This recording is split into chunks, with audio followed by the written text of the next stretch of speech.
पहिली बातमी आहे ती शरद पवारांच्या एका वादग्रस्त विधानाच्या संदर्भातली। शरद पवार यांनी वारकरी संप्रदायाच्या संदर्भात एक लेख लिहून आपली भूमिका मांडली आहे। त्यात पवार म्हणतात की सध्या वारकरी संप्रदायामध्ये प्रतिगामी लोकांची घुसखोरी झालेली आहे।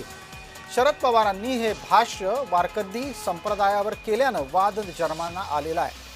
संप्रदायामध्ये 60% लोक धर्मांध शक्तींना बळ देणारी मांडणी करतात असं एका पुस्तकात लिहिलेल्या लेखातून शरद पवार सांगतात। त्यावर प्रतिक्रिया आल्या आहेत। विठ्ठल पाटील यांनी या संदर्भात भूमिका घेत काय म्हटलंय ऐका।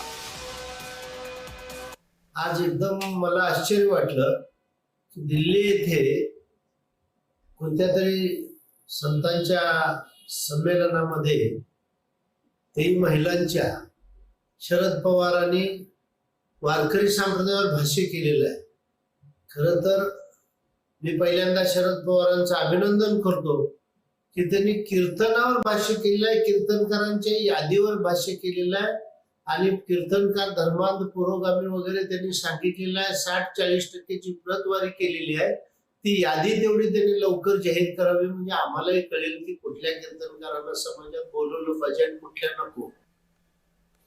दरम्यान भारतीय जनता पार्टीच्या आध्यात्मिक आघाडीचे अध्यक्ष तुषार भोसले यांनी शरद पवारांना थेट आव्हान दिलंय। याच निमित्तानं रोहित पवार यांनीही प्रतिक्रिया दिली आहे, पाहूया।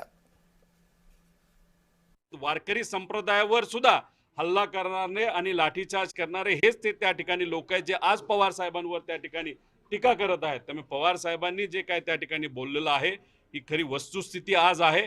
वारकरी संप्रदाय तिथे असणारे सामान्य वारकरी हे अजूनपर्यंत संतांच्या विचाराचे आहेत, पण त्या विचारावर अतिक्रमण नाहीतर संक्रमण करण्याचा प्रयत्न हा कुठेतरी प्रतिगामी नाहीतर मनुवाद पुढे घेऊन जाणाऱ्या विचाराच्या लोक करतायत, हे मात्र त्या ठिकाणी खरं आहे।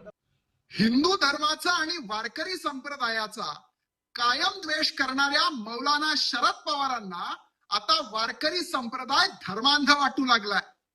अहो मौलाना पवार, जेव्हा तुम्ही जाळीदार टोपी घालून ज्या लोकांबरोबर इफ्तार पार्ट्या जोडता ते तुम्हाला धर्मांध वाटत नाही, पण रामकृष्ण हरी आणि ज्ञानोबा तुकोबाचा गजर करत सामाजिक समता जोपासणारा आमचा संप्रदाय तुम्हाला धर्मांध वाटायला लागला।